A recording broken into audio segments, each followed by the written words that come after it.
Okay, welcome to the second lecture of the series. Today I will talk about crew roles and what everyone should do in the boat, but also about how you should cooperate in the boat to make everything work fluently without getting angry at each other, which is one very valuable thing that you learn while sailing. You learn to not stress and just keep your calm in stressful situations, and you learn that getting angry is not the way to solve problems. For example, if you have a spinnaker that you're somehow struggling to get down and the land is getting closer, it probably doesn't help to start panicking and yelling at each other because everything's just gonna happen slower and no one's gonna know what to do. So it's better just to keep your calm in all situations. And it's really important for everyone to know what their task is and what they should do, because then you can concentrate only on your own thing, and you don't have to be bothered by what the other guys are doing or what they're saying or what they're telling you to do, because no one's going to be able to concentrate on the thing they should be concentrating if everyone's telling each other what to do. So you should be able to sail rather quietly. You should just be focusing on your own thing and only be speaking essential things. And firstly, I talk about the skipper. And what's important is that especially the skipper focuses on only their own thing. They only focus on steering the boat according to the telltales and pointing quite high in the keel boats because they like to go high. And in case that the skipper has the main sheet as well, then focus on the sheeting. But the skipper should not be the one making calls about the tactics and lay lines. You should not be looking around for the wind. You should let the tactician do the tactics. It's his job, and you should just trust your crew members to do their jobs. You should not be trying to do everyone's work and try to tell everyone what to do. You should just focus on your thing. You should drive the boat and maybe sheet the boat. And then if there's something you don't know that you want to know, some information that you're not getting from your crew members that you feel that you need, then you just need to ask them and inform them that you need this information, and they'll tell you rather than you turning your head and looking out of the boat, because chances are you're gonna steer in the wrong direction, or at the same time as you turn your head you're gonna pull the rudder as well. It's a very common mistake that many new skippers do.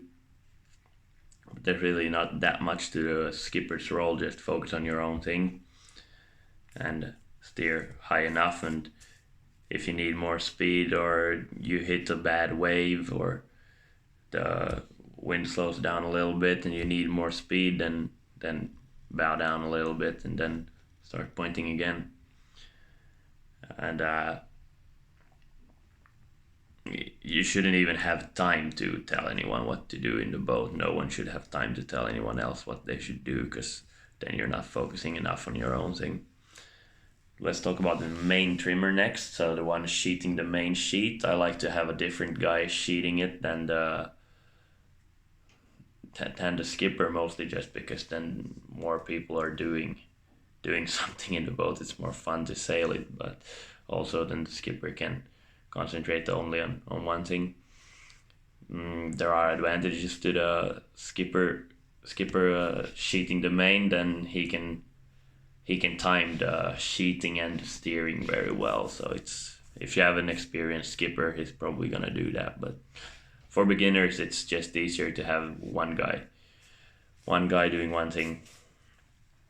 But the main sheeter is sometimes, at least in more experienced crews, the main trimmer is also often the tactician, which I find a little bit weird, because it's a bit difficult for the main trimmer to be looking at the sail and in the complete opposite direction at the wind and the other boats calling the tactics. So I like to have a separate guy doing the tactics, at least in the beginners.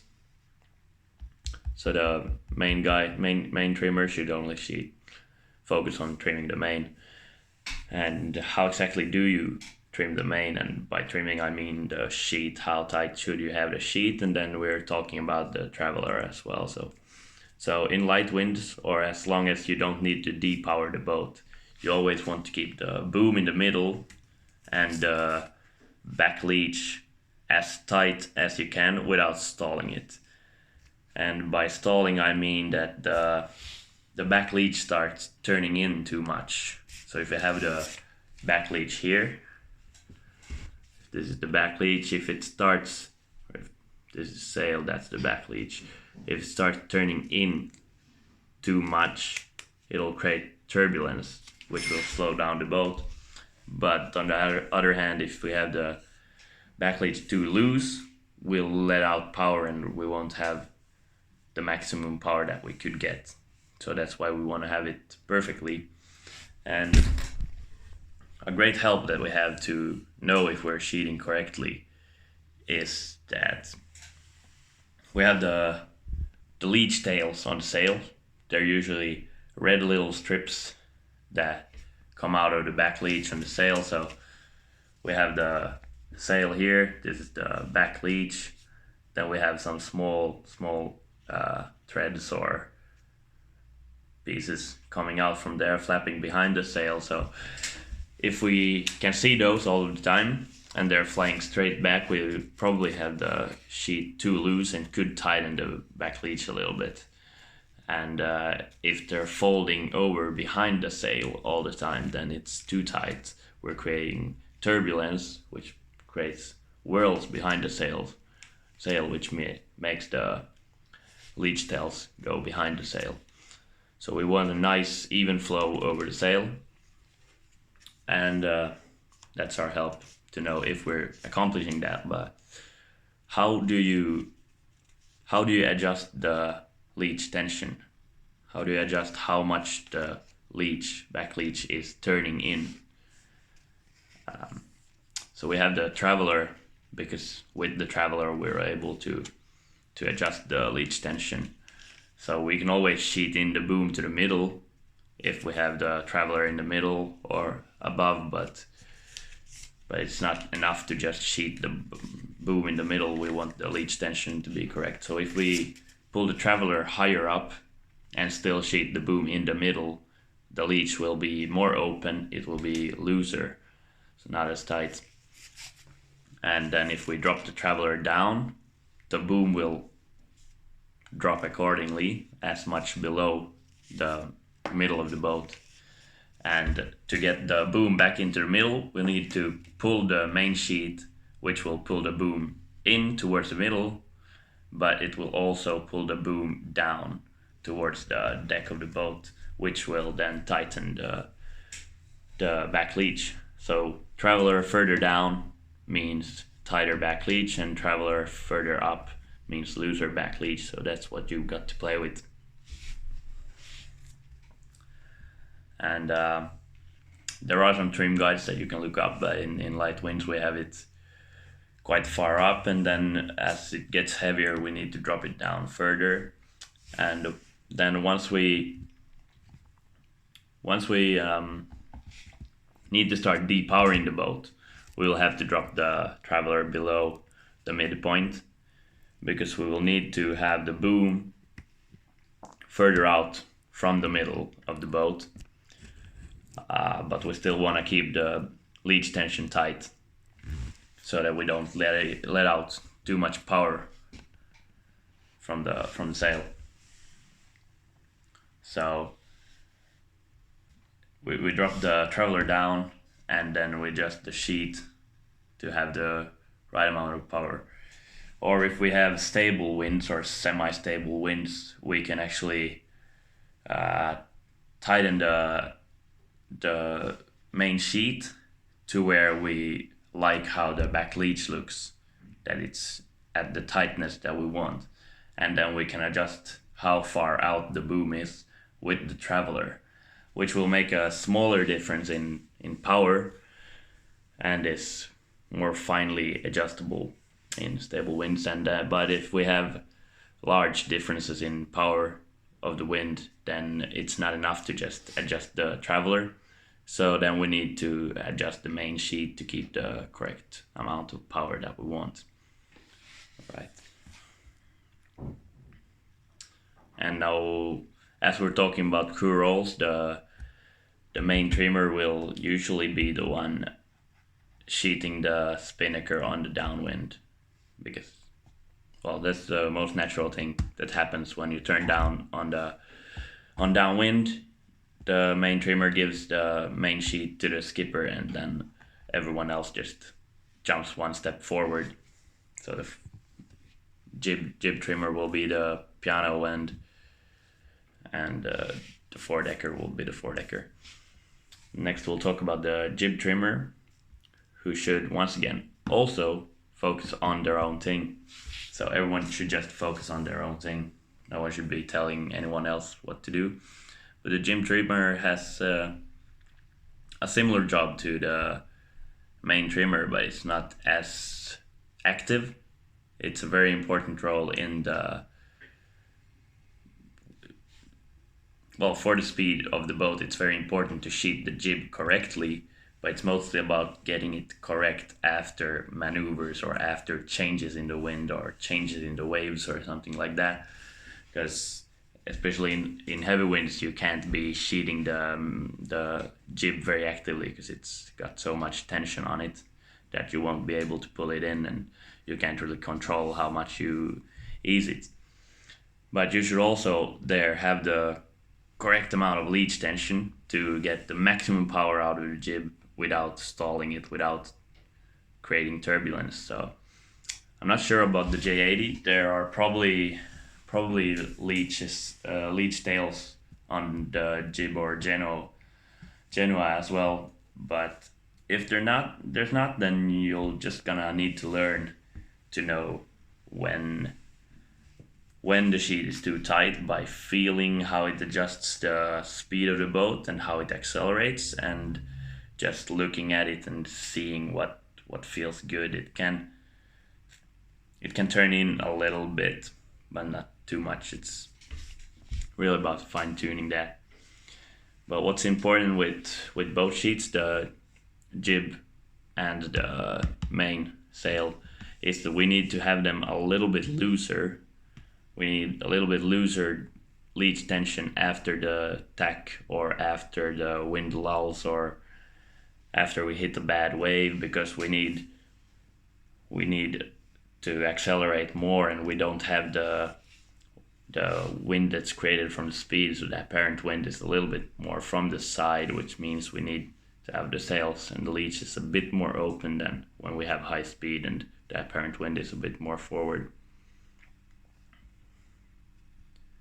And as long as you can control the jib and you're able to adjust it quite easily without the winch handle, then you should be easing and tightening it in every gust and lull. And if there are super bad waves, then you should be adjusting the jib very actively. But as soon as it's heavy winds, we just want you to stay out on the edge of the boat to keep the boat having more straining momentum in the boat, rather than having you go down into the boat to adjust the jib. We just want you to get the jib correct and then get out as far as you can.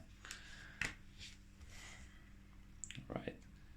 Then we have the foredecker, who is the one on the foredeck on the downwind, swinging around the spinnaker pole. And I like the foredecker to be the tactician, because they don't really have anything else to do on the upwind. So they have all the time in the world to just look at the wind. Where are the gusts? Where are the lulls? Are there any permanent wind shifts? How are the other boats doing compared to us? Where are they on the course? What should we do when we meet that boat? Should we cross in front? Should we cross behind? And so forth. And it's really the tactician's job to make any calls about where we're going and the tactician needs to make the call if you're going in front or dipping behind someone, if you're crossing on port. The skipper should just trust the tactician on these things, and then it really isn't the skipper's fault if you crash into another boat, if they just trust the tactician enough, if that's the crew roles you've made up, of course. But I really like the